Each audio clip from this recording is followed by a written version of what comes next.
Good evening, everyone, and welcome back to Apostle for Jesus English edition. Uh, Today, April the 7th, and we are waiting for Dr. Eugenia Constantinou to join us to give us her second lecture on her most recent book, The Crucifixion of the King of Glory. The questions, we have a lot of questions about the most important figures who appeared on earth in the human history, Jesus of Nazareth. Whether you believe in him as God incarnate, or as a political figure, or as a social leader, or even as a prophet, Jesus, when he came on his life on earth, he made everything upside down by his teaching, by his miracles, by his passion, by his crucifixion, and by his resurrection. And his trial had received a lot of attention throughout centuries since the time the Gospels were written. Everybody used to ask, did Jesus receive a fair trial? Or were the Roman authorities forced to execute him on the cross? Did Pilate agree with the Jews about the charges that were brought against Jesus? And also, what was the main charge for the Roman to crucify Jesus? What did they have against him in order to execute him on the Holy Cross? All these questions, as I said, occupied the researchers for the past hundreds and hundreds of years. Some of those researchers, whether they were biblical scholars or historians or other figures, they consider Jesus as a national figure in his own time. Some of them, they consider him as a political figure, some as king to be, and also some as a prophet. Not only during his life, but also during his trial and his crucifixion on the cross, Jesus was the focal point of all humanity in all history. And his trial was the trial of every one of us. And his crucifixion was the crucifixion of every one of us. If we share his passion and his crucifixion, then we can share his glorious resurrection. And today we are waiting for Dr. Jeannie to continue her talk about her most recent book, as I mentioned, The Crucifixion of the King of Glory. And she spoke to us 2 weeks ago about the Jewish trial of the King of Glory. Today, she will discuss the Roman trial of the King of Glory. I think she is here now with us. Welcome back, Dr. G. And helping me to log on.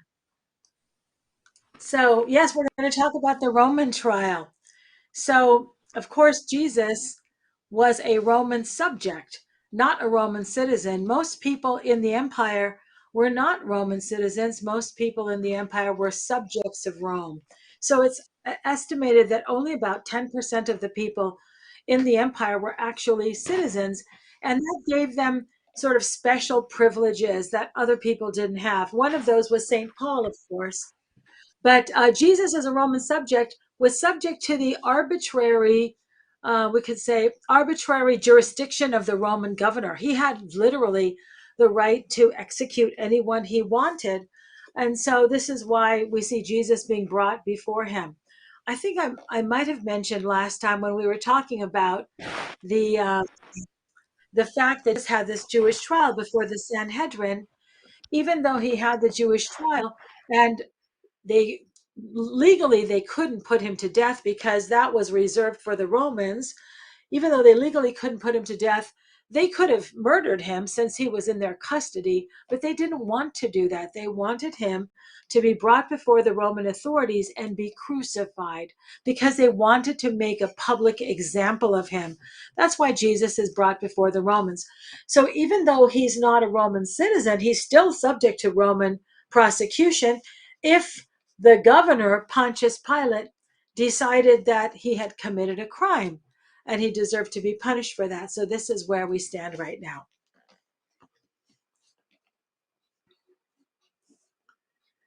Okay, so let's go ahead and continue talking about Pontius Pilate.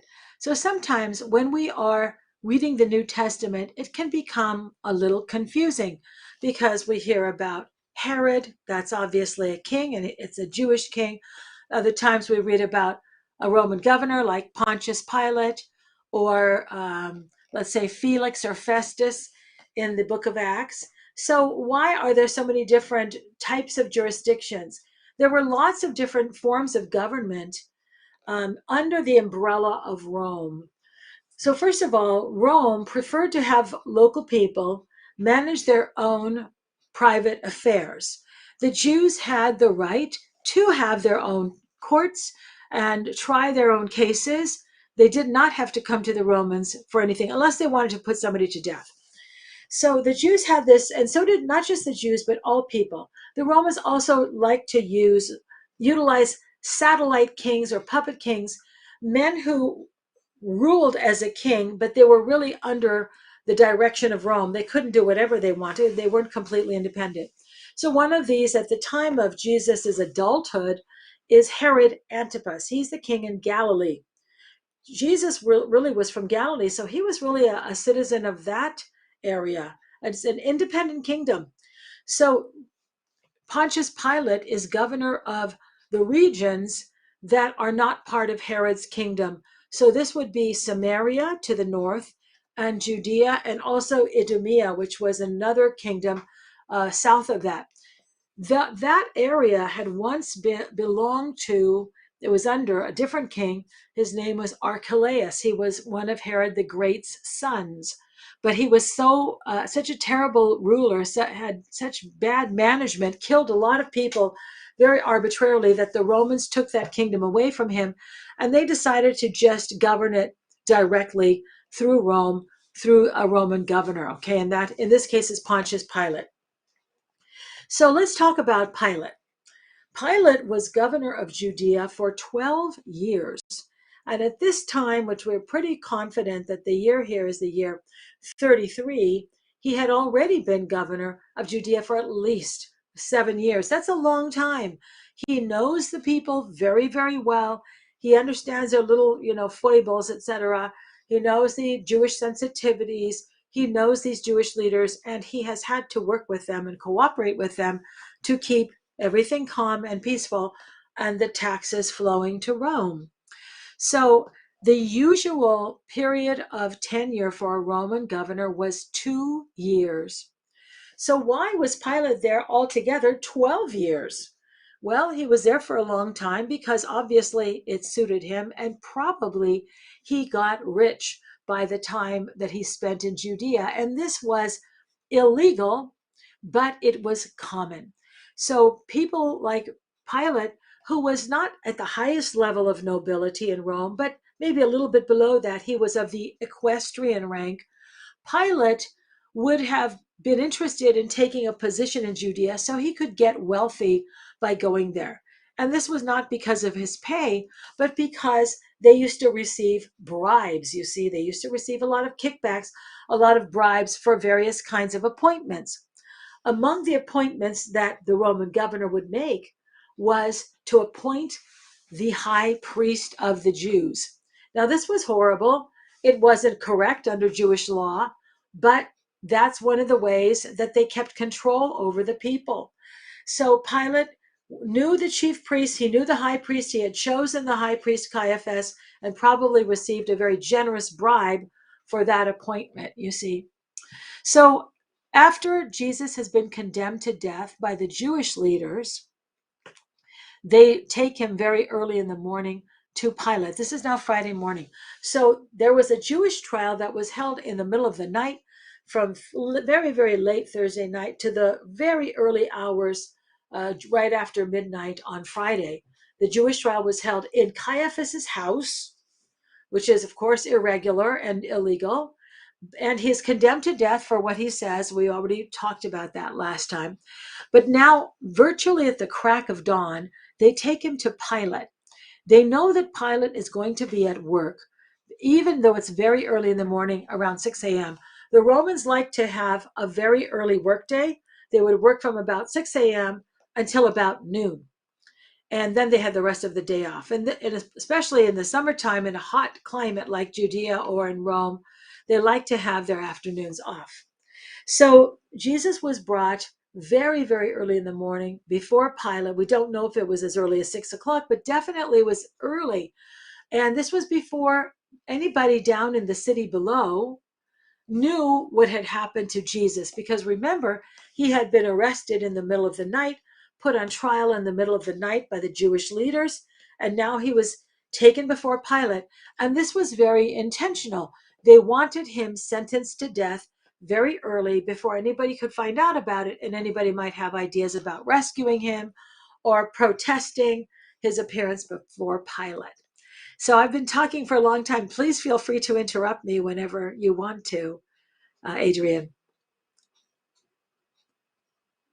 No, as a matter of fact, no, I don't have anything to say right now. I would like you to continue, and then I think we will keep the comments and the questions till the end. If there is Okay. anything vague, I will let you know. Thank you, Doctor. Okay, very good. That's very good. So thank you for clarifying that.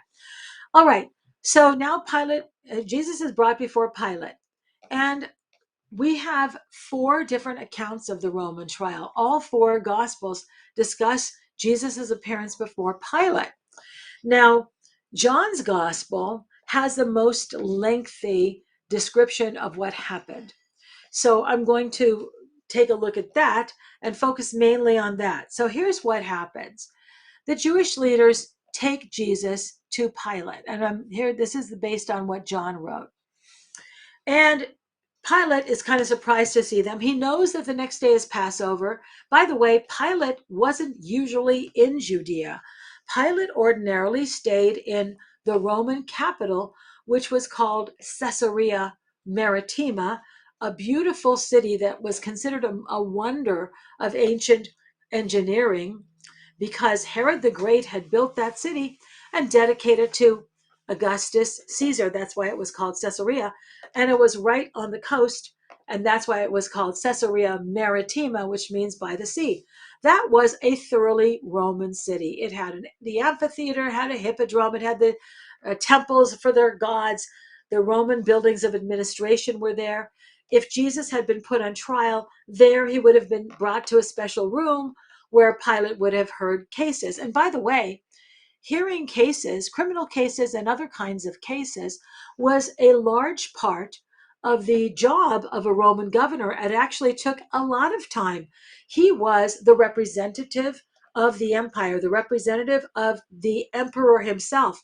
And much of his duties concerned hearing cases. All right. So Pilate was very experienced with this by the time Jesus is brought before him. So now where's Pilate? Pilate is in Jerusalem when Jesus is brought to him because he is there for Passover. And the Romans knew that Passover was a time when many, many Jews came to Jerusalem. The population of the city swelled from about 50,000 ordinarily to 200,000 to maybe even 250,000. So there was a huge crush of people who were coming. And we have to remember, why were they coming? What were they celebrating at Passover? They were celebrating their deliverance from slavery in Egypt. So this was kind of a political and religious holiday. Now, at the moment of the Christ is brought before Pilate, they are under the thumb of Rome. So they're remembering their deliverance from slavery in Egypt, and they have hopes for their deliverance from slavery under the Romans. It's not the same kind of slavery, but certainly they're occupied by the Romans. They don't have their freedom from the Romans. So this was a time, and everybody knew, both the Jewish leaders and the Romans knew, that if there was a time that the Jews might be encouraged or motivated or have the religious political passion to rebel against Rome, it very well could be at Passover time. And there's another factor that impacts that or could cause that to happen, not just because they're remembering how the Lord delivered them from slavery in Egypt, but because you have a large number of people in a very small space in the city of Jerusalem. And whenever you have large crowds gathered, it doesn't take much sometimes to start a riot and for things to get out of control. So, this is why Pilate was in Jerusalem with a contingent of soldiers to make sure that there was no trouble during Passover. So it was nothing for the Jewish leaders to take Jesus from the house of Pilate to the Sanhedrin's room on the Temple Mount, because they had to formally convict him. The night before, that trial was irregular, so the next morning they hold another trial, in which I'm sure they reported what happened to Jesus, and that is also irregular because you weren't supposed to convict anybody or sentence them to death on the day before holiday or the day before Sabbath. But they did that anyhow. And we know this because this is mentioned very briefly in one line by St. Matthew. So he's brought and formally convicted in the proper venue, this chamber that where the Sanhedrin met. And then they didn't have to walk very far to get to where Pilate was, because Pilate was at the Antonia fortress.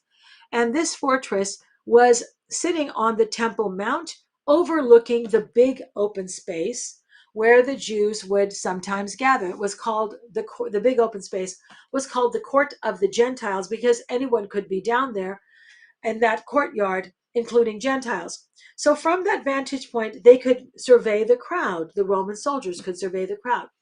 So this is most likely where Pilate was spending his time and managing the situation there in Jerusalem with the crowds.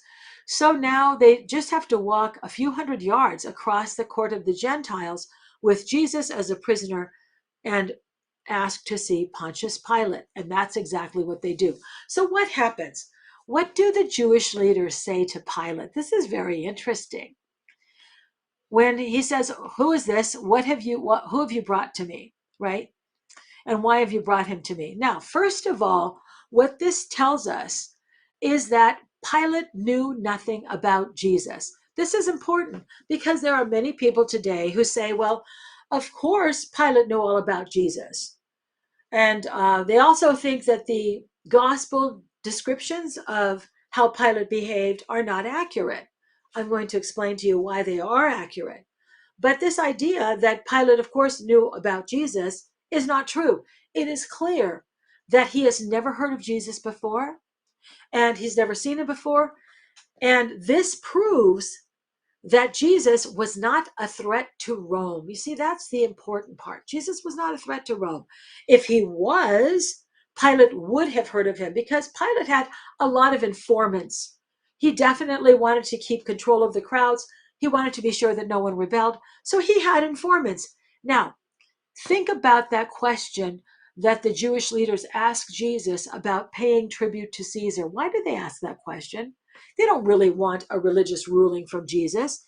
They want to have something that he said so that they can report him to Pilate. You see, if Jesus had said, "Don't pay the tax to Caesar," you can be guaranteed that this would have been reported to Pilate, and Pilate would know about Jesus. Now, some people say, well, why wouldn't Pilate know about Jesus if he was going around doing all these miracles, which we know he was doing? Well, where would the Romans have heard about Jesus? Where would the Romans have encountered Jesus? Jesus was healing people in Jewish homes, in Jewish synagogues, in the temple. He wasn't just roaming randomly. He wasn't visiting Roman locations. Where would any Roman have encountered Jesus? The only Roman that we know of who encounters Jesus is up in Galilee. That's the centurion who has the sick servant. He knows about Jesus because Jesus spent a lot of time in Galilee. So you see some things that people say that seem logical. Oh, we shouldn't believe the Bible because, of course, Pilate would know about Jesus. Actually, when you dig a little bit deeper, you can see that it's not true, even though it seems to make sense to us because Jesus today is the most famous person who ever lived in the history of the world. So we can't imagine a time when everybody didn't know about him, but that's not the case during his own lifetime. He was a sensation within Jewish circles. There is absolutely no reason to report him to the Romans. Let's say somebody did decide to report him to Pontius Pilate. What were they going to say about him? Well, there's this rabbi who's going around preaching. Well, what is he saying? Is he saying anything against Rome? No, he says things like, turn the other cheek, love your enemies. What would Pilate have said to that? Why are you bothering me with this? You see my point? So the first thing we find out when Pilate and when the Jewish leaders bring Jesus to Pilate is that Pilate has never heard of Jesus before. Okay? So, and he says, why have you brought this person to me?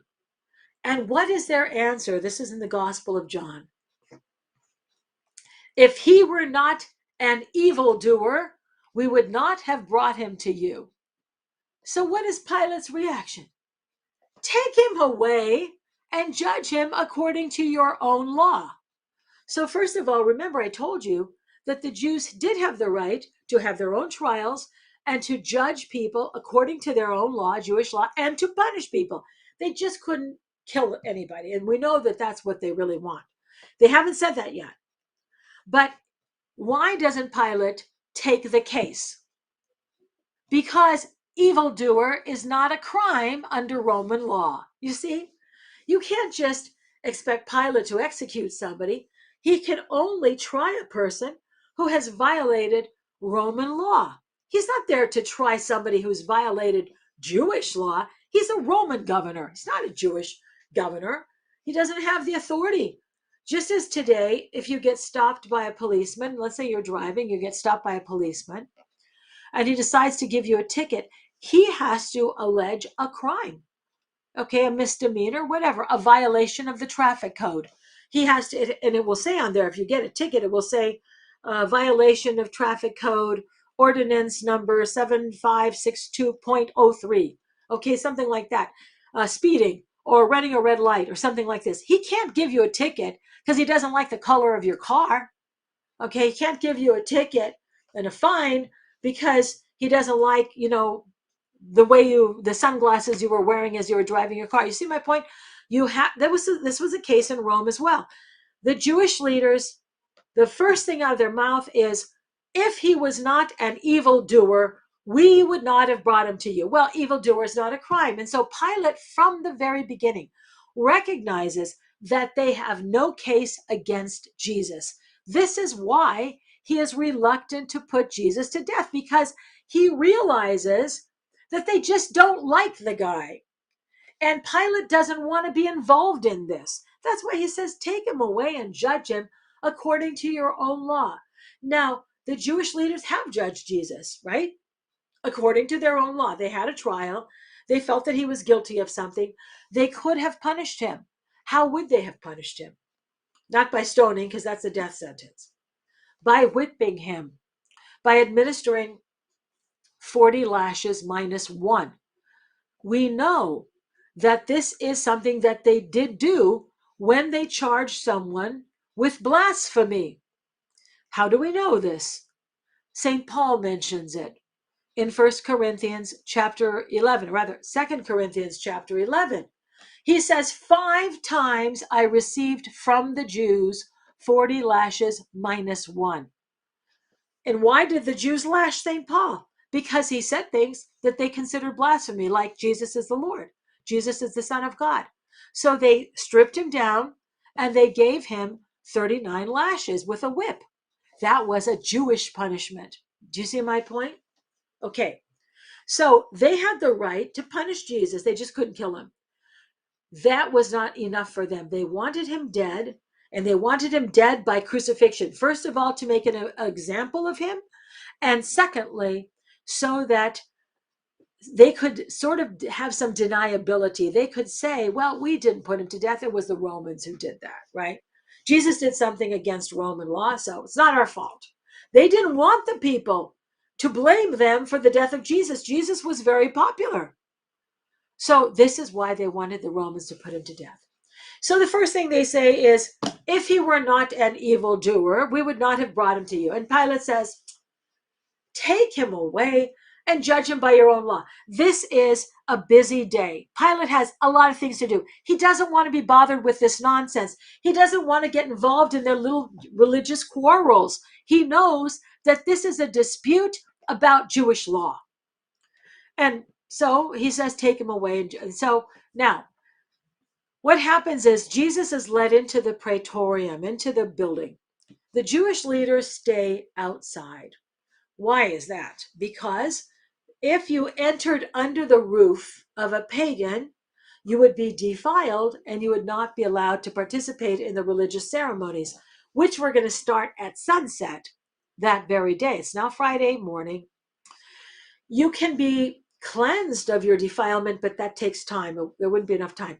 So they are talking to Pilate outside, and Jesus had been brought inside. Now, we don't know for sure what they said to Pilate, but we can pretty much figure it out. Okay?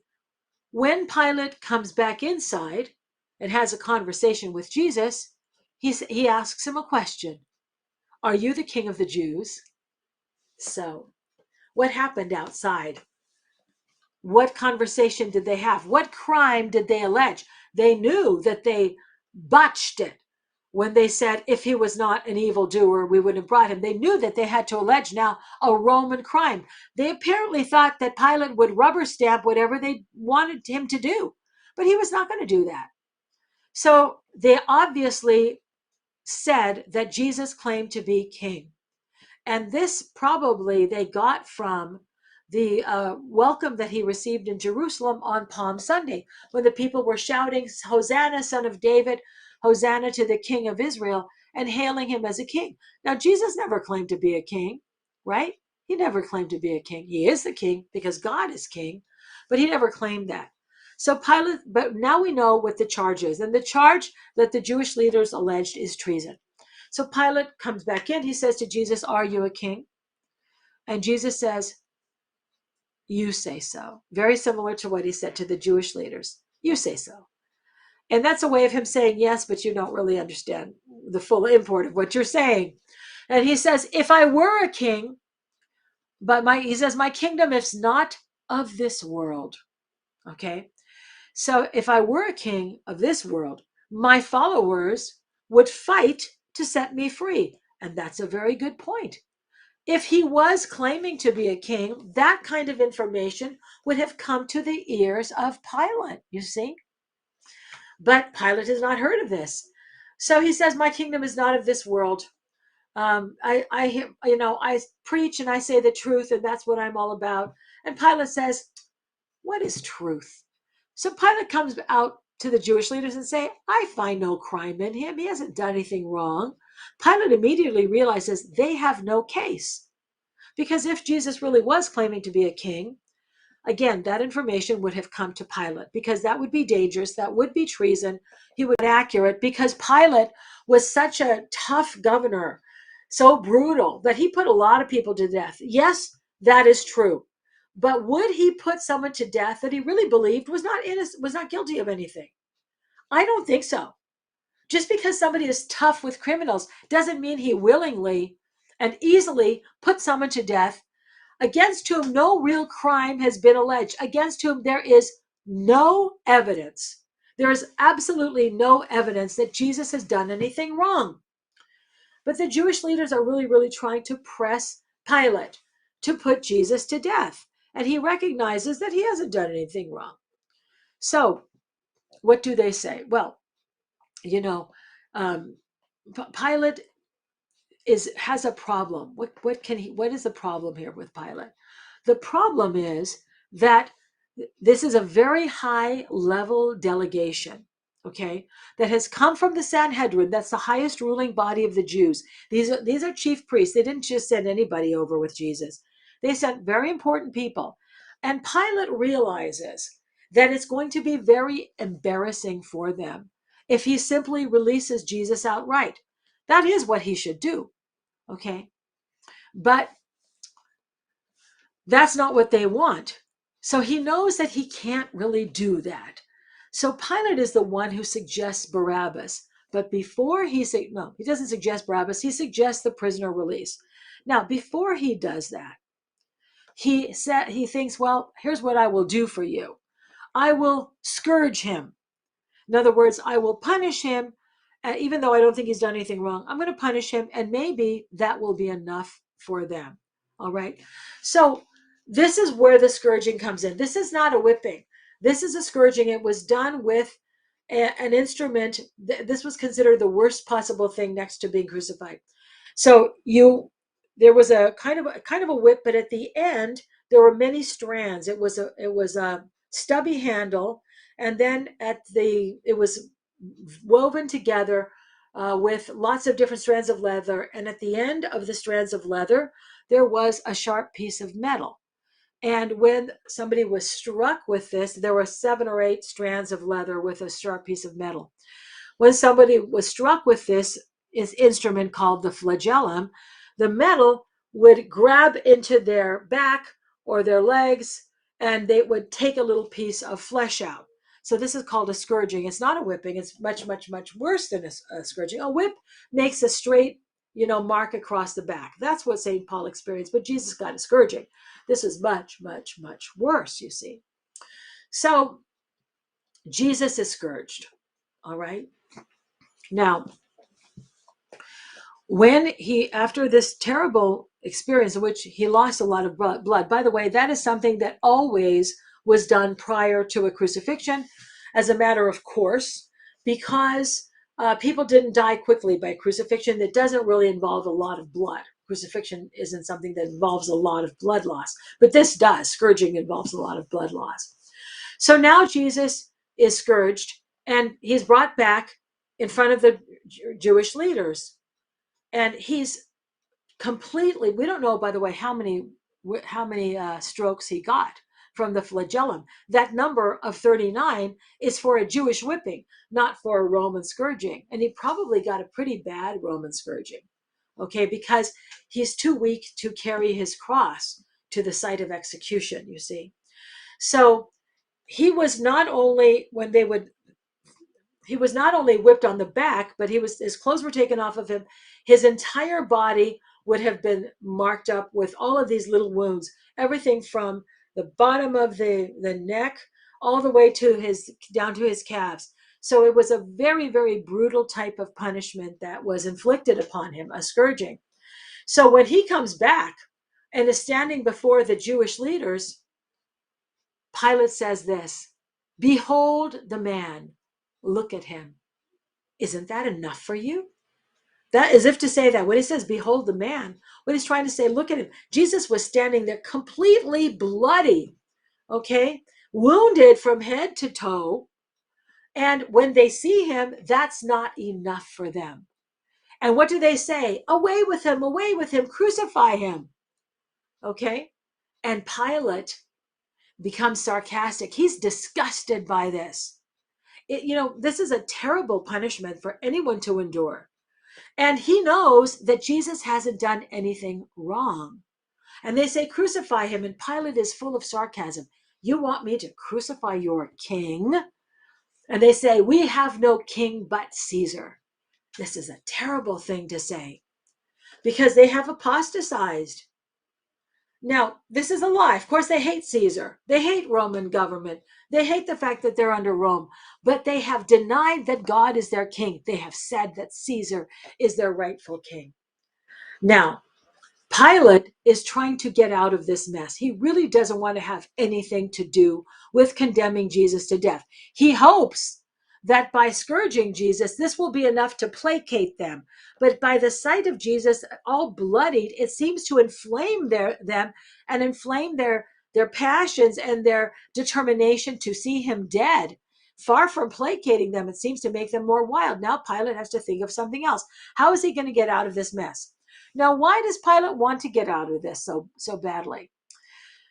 because Jesus is not like anyone Pilate has ever met. Okay? They're insisting that Jesus die. And Jesus is standing before Pilate perfectly calm. He's not begging for his life. He's not offering a bribe. He's not asking for the right to have an orator come and plead his case. He is conversing with Pilate. He's saying, my kingdom is not of this world. And Pilate can see that Jesus shows no signs of guilt. He's not afraid. And this is very unnerving to Pilate. Pilate has never encountered anyone like this before, because he knows that Jesus knows that Pilate has the power of life and death over Jesus. And Jesus is unafraid. And he's not intimidated by Pilate. Pilate has never experienced this before. And so in the back of his mind, he begins to wonder, what is it about this man? There's something different about him. He does not want to be involved in this case. So this is why he sends him to Herod. All right. And only Luke tells us about that. Herod doesn't find him guilty of anything, and Herod sends him right back to Pilate. So Pilate's trying to, in every way he can, to escape from any responsibility for putting Jesus to death. The next thing that he does is that he is the one who suggests the prisoner release. Now, there was a custom that was practiced sometimes among the Jews of releasing a prisoner. Now, why does he suggest this? Because Pilate knows that Jesus was brought to him by a very high level delegation of Jewish leaders.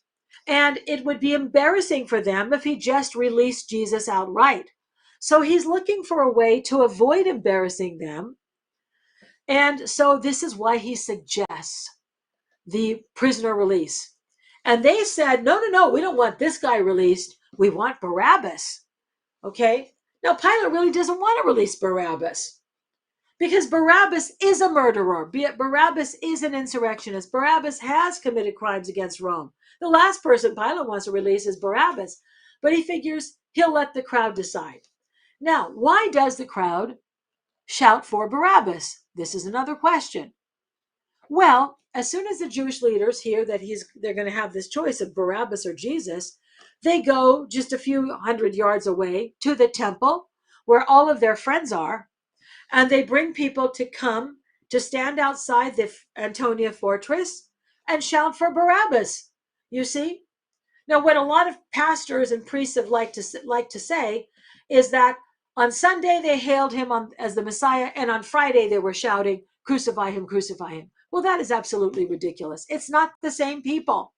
This is not a kind of ordinary cross section of Jews. Where are all the Jewish people on Friday morning, the day before Passover, the hours before Passover begins? You think they're just sort of randomly hanging out outside the Antonia fortress? They're down in the city below the Temple Mount. They're getting their houses ready. They're buying the things that they're going to need for the feast. They're trying to find out who's going to come for dinner. This is a busy day. They're not randomly hanging out outside the Antonia fortress. So the chief priests generated the crowd that called for Barabbas. So when Pilate asked, well, who do you want me to release to you? Jesus, who is called Christ, or Barabbas? They all shout for Barabbas. This was completely controlled by the Jewish leaders because they controlled the whole Temple Mount and they knew how to get people there in a hurry who are going to shout for Barabbas. That's what happens. So now what? And then Pilate says to them, well, what do you want me to do with Jesus, who is called Christ? And they say, crucify him, crucify him. He says, why? What evil has he done? They shout, crucify him, crucify him. And the Jewish leaders said this. They said this, we have a law, and by that law he ought to die because he has made himself the Son of God, claims to be the Son of God. Now Pilate's really worried. You see, this is why Pilate didn't want anything to do with Jesus. Now Pilate goes back inside the praetorium and he says to Jesus, where are you from? And Jesus doesn't answer. Remember, Pilate is used to people begging for their lives. Who wants to be crucified? Jesus doesn't answer. Now Pilate loses his temper and he says, you're not going to speak to me? Don't you know that I have the power to crucify you or to set you free? And Jesus says this. He says, you don't have any real power. Any power you have is given to you from above. Now Pilate really wants nothing to do with Jesus. Why? Because you see, both the Greeks and the Romans had many stories of gods coming to earth and appearing like people. Okay.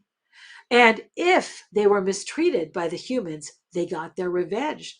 So Pilate is by now is convinced that Jesus is probably a god. He does not want to be the person to sentence a god to be crucified. Okay. So you see, now I'm explaining to you why people say, oh, Pilate readily he wouldn't have thought twice about executing somebody like Jesus. Oh, yes, he would. Okay. In order to understand that, you have to understand the way people think in the Roman Empire in the first century. Oh, yeah, he would be very reluctant if he thought that Jesus might be a god. And every indication is that Jesus is a god. And by the way, his wife had also sent word for it to him, because she had a dream and she said, don't have anything to do with that righteous man. Well, dreams were also considered very important messages from the gods. So Pilate doesn't want to put Jesus to death. But in the end, he's forced to. How? The Jewish leaders say, after they said, we have a law and he deserves to die. And Pilate comes out for the third time and says, I find no crime in him. And what do they say? If you do not put him to death, you are no friend of Caesar. What's that about? Friend of Caesar is a title that was given to leading men of Rome. It's very possible that Pilate had that title. We don't know for sure. But there were people who were very close advisors to the Roman emperors.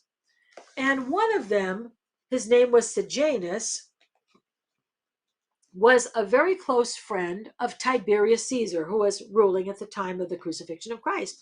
Now, Sejanus had a very close advisor whose name, Tiberius had this close advisor whose name was Sejanus. Well, Tiberius was notoriously suspicious, notoriously paranoid.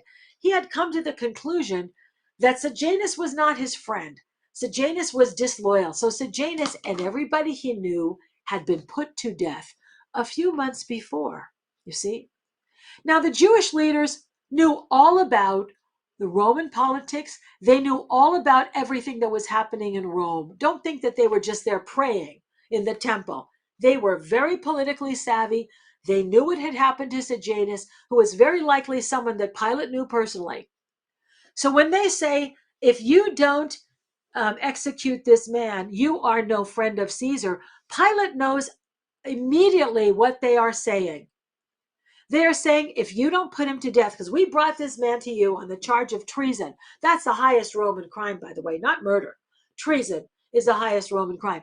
If you don't put him to death, we're going to tell Tiberius that we brought somebody who was disloyal to Tiberius and you refused to execute him.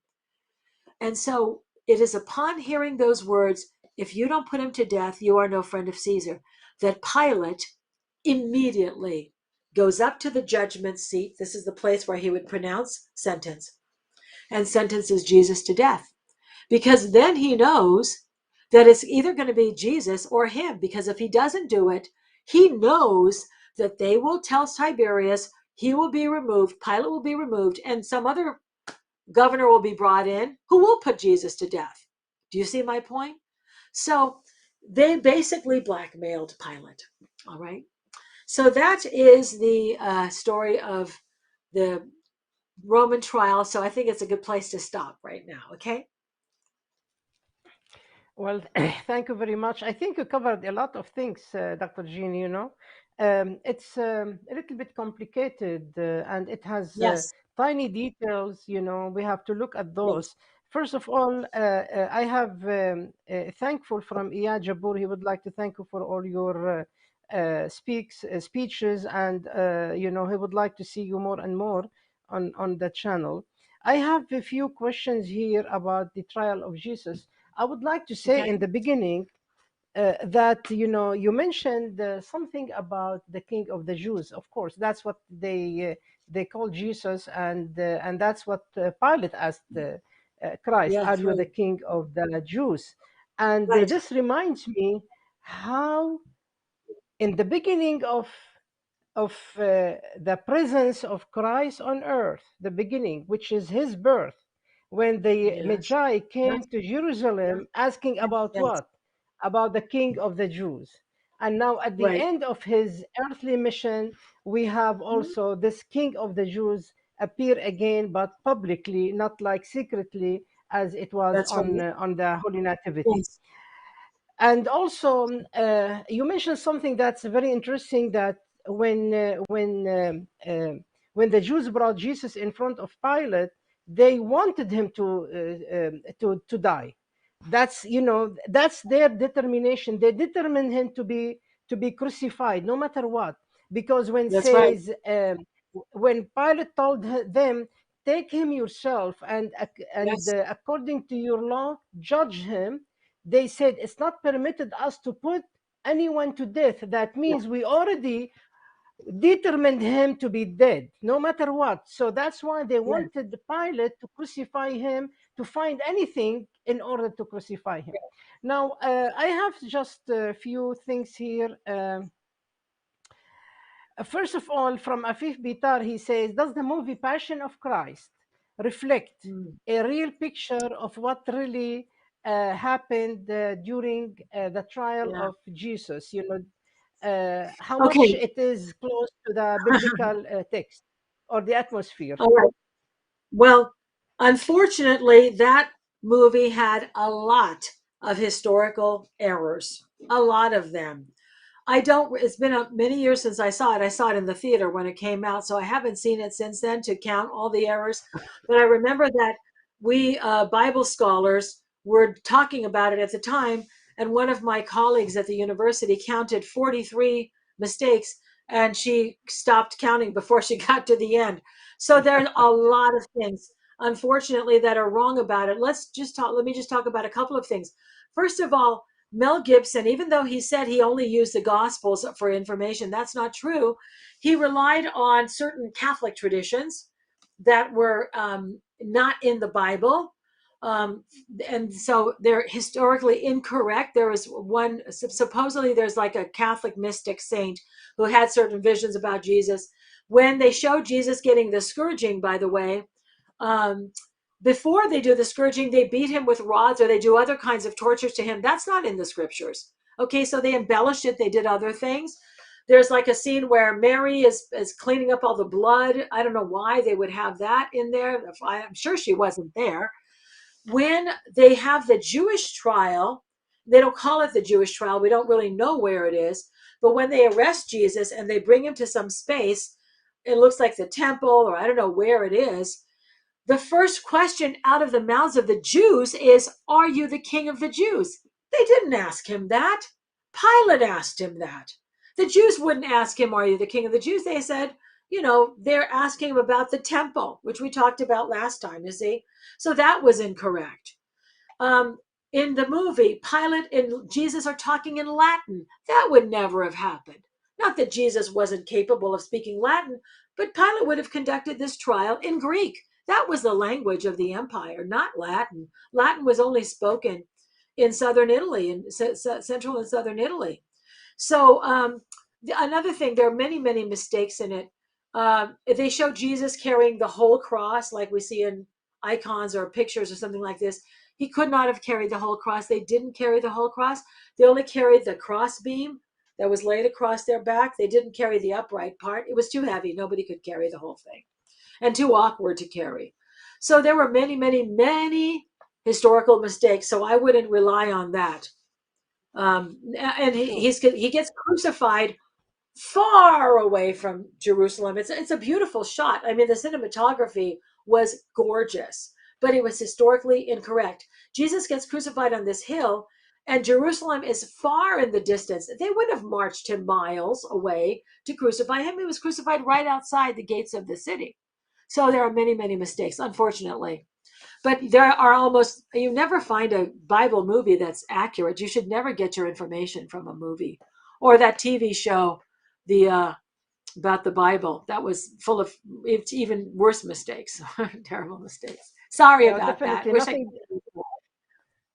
Yeah, definitely nothing would replace the Holy Bible or the Word of God. Absolutely, Right. But we hope that one time after the success of the Man of God, we will see some movies made by Orthodox production, and that will be more That would be accurate to nice. the Bible than the That's Protestant true. or the Catholic ones. That's right. That's right. Afif, yes. Another question from Afif Bitar. He says about the tire of Christ and his crucifixion. Do we have any ancient manuscripts or any ancient mentioning of the trial from outside the Holy Bible, from like Roman resources? We Yeah, their Roman sources do say that Jesus was executed under Pontius Pilate. Yeah, Roman historians do mention that, but they don't have an account of the trial. Jesus would not have been considered important. Just because he's important today doesn't mean that he would just been another Jewish guy who dies. I mean, they killed three people that day, right? There were the two thieves and there was Jesus. This was a routine matter. He wasn't considered particularly important. So no, they wouldn't have a record of the trial or anything like that. But that he was put to death under Pontius Pilate is mentioned by Roman historians when they talk about the Christians, this little group that formed after the execution of Jesus. Yeah, Sure. I have a question from Zahir Saman. He says about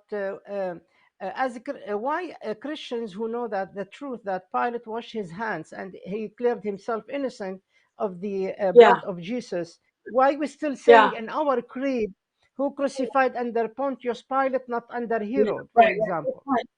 So that little detail is found only in the Gospel of Matthew, where again it shows that he really felt that Jesus was not guilty of anything. So he washes his hands. The Romans were very, very sensitive about being found responsible for the death of an innocent person. They were very sensitive about that. So were the Greeks, by the way. So he washes his hands and he says, "See to it yourselves." And so he allows Jesus to be crucified. So why do we still say that he's crucified under Pontius Pilate? Because ultimately Pilate was responsible. He was the only one who could allow that the crucifixion to take place. So he is responsible. And we say that because Jesus was a real historical figure. And this was something, as I mentioned, it is the Roman sources also that mention that Jesus was put to death under Pontius Pilate. He wasn't a ghost. Okay, he wasn't some kind of a phantom. He wasn't a myth. He was a real historical person. And placing him within that historical context of Pontius Pilate does that. That's why. So Pilate, he wanted to absolve himself of responsibility, but ultimately he didn't, did he? Yeah, I think also Josephus mentioned about he has a small paragraph in one of his book about the crucifixion of Jesus. Um, um, Mm-hmm. since we're talking about Pilate, you mentioned at the end of your talk today about once the Jews told him, "You, if you not crucify him, you are not friend of Caesar." Now, Yeah. do you think this is the main reason why Pilate yielded to the demand of the Jews Yes. to crucify Jesus? Because he had, as you Yes. said, he had the power to release him or to crucify him. But once it comes Yes. to Pilate in person or in a personal way, then he wanted to defend himself and protect himself by crucifying Jesus Exactly. and by yielding. Not, not, Yeah, not defend himself, but to protect himself. Yes, to because protect he himself. knew Yeah, they were threatening him. That was a veiled threat. He knew that if he did not put Jesus to death, they would report him to Tiberius, and Tiberius would probably have killed Pilate. He would have considered Pilate to be disloyal. So Pilate at that point knows it's either his own life or Jesus's life. He's going to protect himself, and Jesus is going to have to die. Sorry, doesn't matter whether he thinks he's not going to defend Jesus and then die because Jesus is going to die anyhow. Because if Pilate is recalled to Rome and they send another Roman governor, then Jesus is going to be put to death by that guy. So, he knows he can't save Jesus, and they have the leverage against him, you see. And he was furious. He was really furious because they Yes, forced him to do something he did not want to do.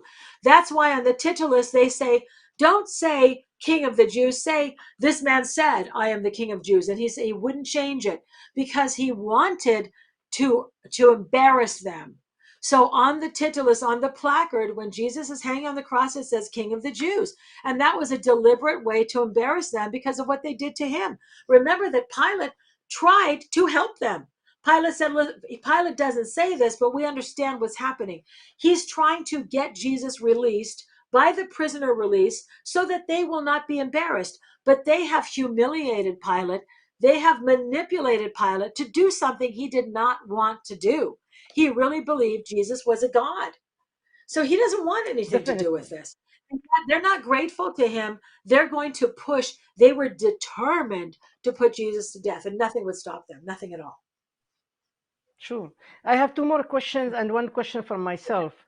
From Zahir Okay. Sam'an, he says there are some differences between the three similar gospel or the synoptic gospel and the gospel of John on mentioning the events of the delivery of Jesus to the trial and the details of the following events since the entrance to Jerusalem till the Uh-huh. crucifixion.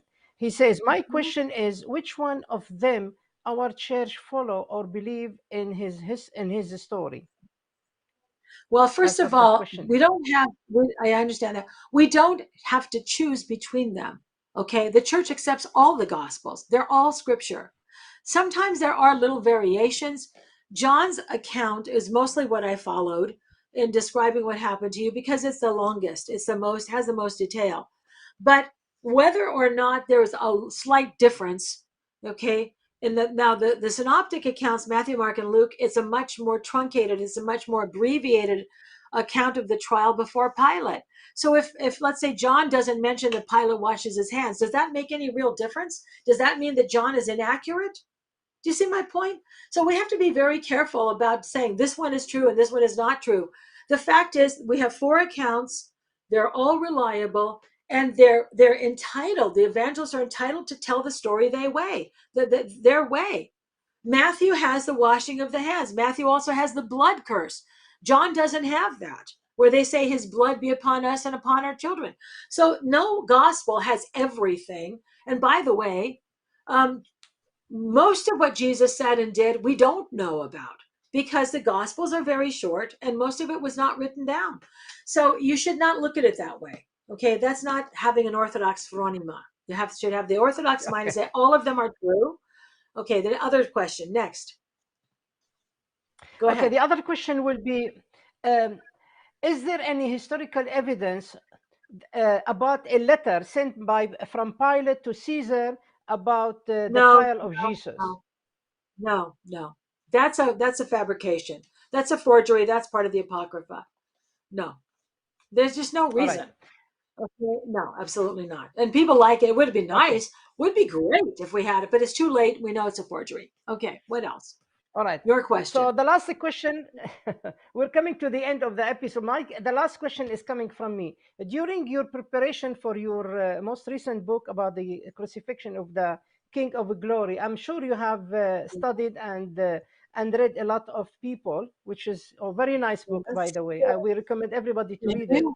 And we put the link from on of the Ancient Faith bookstore Yes. on our website. Thank you. So Thank you. I appreciate from it. your studies and your research to preparing for that book, um, I am interested to see, or I am curious to see, were there any scholars, Jewish scholars, who studied the trial of Jesus to see any irregularity? Did Oh yeah. they did they Yes. confess or did they admit that there were irregularities in the trial of Jesus of Nazareth? Um, there Did are they have some the Jewish courage to say scholars. that? Yeah, there are some Jewish scholars who, and I haven't read them recently, though. I'm sorry. I wish I had thought to do that. There are some Jewish scholars who work in the area of New Testament, but mostly they defend the Jews. Okay. And they usually, what I have read, what I read, especially in preparation for this book, is most of them are saying they don't admit that there are irregularities. Part of the problem is that with those irregularities, those are things that were codified in the Mishnah, and the Mishnah wasn't written down until after the time of Christ. So it's hard to know for certain whether or not that actual Jewish laws were broken. I think that they were, but they are divided about how much of the Mishnah was actually in place during the first century. Most of the time, they absolutely defend the decisions of the Jews. And of course, they think that Jesus was a false prophet. So, what would we expect? They're not sympathetic for Jesus, that's for sure. Instead, they're Sure, sure. defending themselves. They're defending the Jewish people and trying to, say that Jesus kind of got what he deserved, basically. That's what they say. Thank you very much. I would like to remind everybody that your next speech will be April the 14th. I would like you to give us an idea what it will be. The words of the last word of Christ from the cross. Is Yeah, that true? that's what So you're gonna we had discussed. Is that unless you want discuss to talk the about something else? No, no, no. This is very interesting point, actually. So our next topic will be the last words of Christ, or the King of Glory from the cross, which will be next Thursday at 9 p.m. Eastern time. Well, thank you, Dr. Jeannie, for being with My us, and pleasure. we wish you, Take care. great Bye, Lent, everybody. and Thank you. thank you very much. Thank you. Okay, thank you, Take care. everybody. Bye. Thank you. Good night. Bye.